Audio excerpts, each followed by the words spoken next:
but also his wider mandate.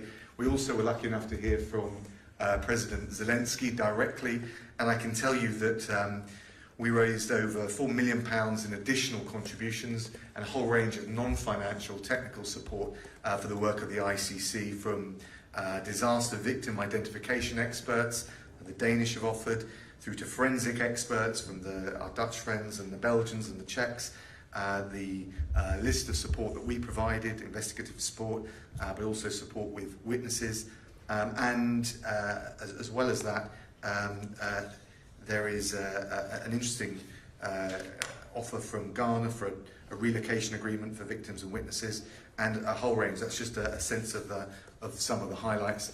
But given the indictment of President Putin on Friday, I think it was really important that we matched our words with deeds and showed the practical support to give effect to the ICC's mandate. So that just gives you a flavour of what we discussed today. Dealing, over to you if there's anything else you'd like to add. I think that covers it all. I would just like to thank you, because without your effort it wasn't not possible to be here with so many countries, and just again focusing on the core issue of today, and how do we prevent impunity and how do we help victims. So thank you again, and I think you covered it all. Great. Well, open to questions. Have we got David from the BBC here? David. Thank you very much. David Wallace-Lockhart from the BBC. Mr. Raab, what can the UK do to ensure that Vladimir Putin faces justice? Well, I think there's a number of things. First of all, I think hosting this event just a few days fortuitously after that indictment, bringing countries together. We've always said our vision of global Britain is as a force for good in the world, using our soft power, our convening power. Of course, we do it with our Dutch friends who host the International Criminal Court. I think that's very powerful. Having over 40 countries come here and pledge new practical support, which is the kind of nuts and bolts that a criminal court, an international criminal court, needs to do the job. Remember, it's stuck out there in The Hague, there's a court, but you think of all the other wraparound support that any justice system would have, from investigators to witness relocation. That's the kind of practical things that we can do. And if you're asking, will Putin inevitably sit it out?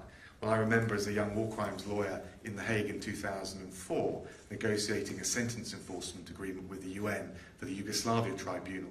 And 17 years later, Karadzic ended up in a jail, a British jail, as a result of it. Charles Taylor ended up in jail. Milosevic was brought to trial. So I think we've got justice on our side, and I think we've got history on our side, but we'll need to be patient. Can we take a question from Marie from AFP? Is Marie here?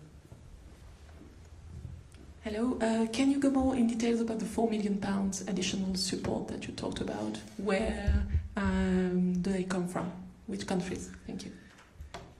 I don't know whether you were keeping the Dutch, of course. No. The Dutch and the UK put in, but there are 2 or 3 different areas for the support. I was keeping an overall tally. I didn't have the full breakdown, but I would say that actually quite a few countries put in what they can. Of course, there's the regular budget. The ICC needs to be funded on a regular basis, but actually, particularly given the workload involved in Ukraine, I think it's right that those of us that can step up with some extra support. Do you remember any of the others? No, well, you know, everybody did what they could, so that's on the one hand giving expertise, sending people over from the military, from the police, from different areas, because it's very important that we ensure that we have the evidence that's right now in Ukraine. And of course, a few of the countries also said we have additional funds, and that will go on the one hand to the Diversity Fund, and on the other hand to supporting victims in Ukraine to do their stories and make sure that they are not re-traumatized while giving their story, while doing their story, but at the same time they get the help they need, but also it will allow the experts to gather the evidence they need from them.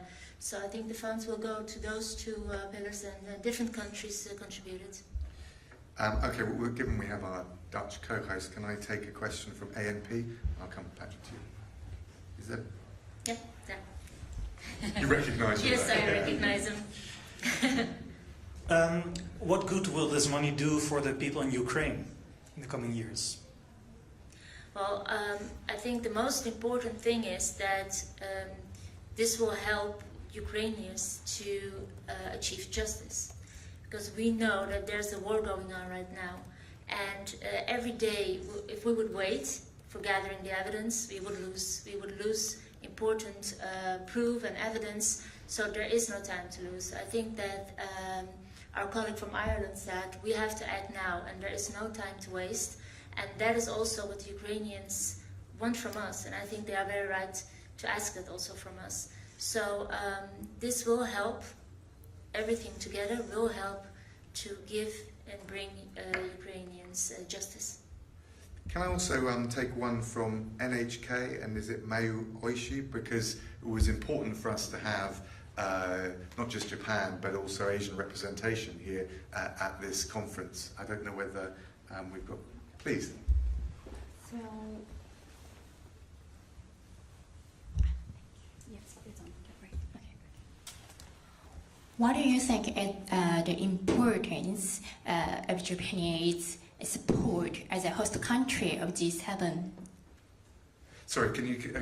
I'm sorry. It's my English problem. No, sorry. it's fine. Sorry.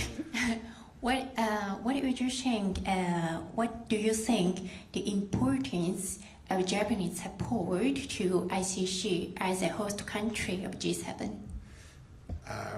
Well, I think it's incredibly important, both for Japan's record of being a very strong supporter of the ICC. I remember when I was a Foreign Office lawyer between 2003 and 2006, based in The Hague. There was a Japanese judge seconded there, superb, and actually providing that concrete support for the work of the court is incredibly important. But I also think, from a diplomatic point of view, providing an anchor into Asia and showing and taking a lead from the Asian point of view is also very important, because we still need to expand the support for the ICC. It can't just be a European or a Euro-Atlantic supported court. So I think in both ways, I think it was really important. You know, I don't know whether you would add. No, totally agree. The Japanese leadership to make sure that as a world we are united is very, very important. So I was very glad to see our Japanese colleague here. And he also made remarks to the meeting, of course, this summer, where hopefully they can pick up what we started here. Patrick, and then I'll come to... Do we have NBC here as well? I wanted to... Yes. Great. Patrick first. Fine. Can I do it? Sorry. Patrick Winch, I work for The Guardian. I wanted to ask you what particularly the British position on this idea of a special tribunal to try the crime of aggression, the leadership crime. Do you accept there is a gap in the law and that it needs to be filled? And how would you like to fill it? And lastly, on the issue of double standards, the Chinese today have been saying the West is applying double standards. And here we are on the anniversary of the invasion of Iraq, where nobody has been sent to any tribunal or court, and arguably it was illegal. Well, actually, when I was based in The Hague, the ICC did conduct a preliminary examination into the invasion of Iraq and decided, for various reasons, not least because of the accountability we have domestically, that there was no case for proceeding further. And that's why you have an international court, so that you can objectively, independently and impartially look at these things and come to a view. In relation to your first question, which was around The aggression tribunal. The crime of aggression. aggression, look, there was, principally this meeting was about the nuts and bolts support for the ICC to do its job. But of course we had the Ukrainian Prosecutor General, and there's much discussion about this. I don't think it's so much a gap in the law, it's a more question of jurisdiction, and we'll keep working together to consider it. But I think right now, the priority, certainly at this conference, has been to try and give the ICC the practical support to deliver its mandate. Does the British government then doesn't yet have a position on this? No, we're engaged. I know you're engaged, but do you have a position? Well, to be honest with you, the discussions are still at a relatively preliminary stage. We understand the importance of it to the people of Ukraine and President Zelensky, and we want to try and support them as best we can. And I think it's certainly true to say that for President Zelensky, the overriding crime above all others has been the invasion and the question of aggression, and we want to try and deal with that and support him as best we can. But it is a much more complicated question to deal with. Let me give the last word to Max Taylor and NBC. Thank you very much, Mr. Raab. Just wanted to say there's another big meeting obviously going on today in Moscow with President Xi meeting with President Putin. The Chinese are not members of the ICC, but what kind of role could you see China playing in achieving justice in Ukraine, and particularly these issues that have been raised by the ICC?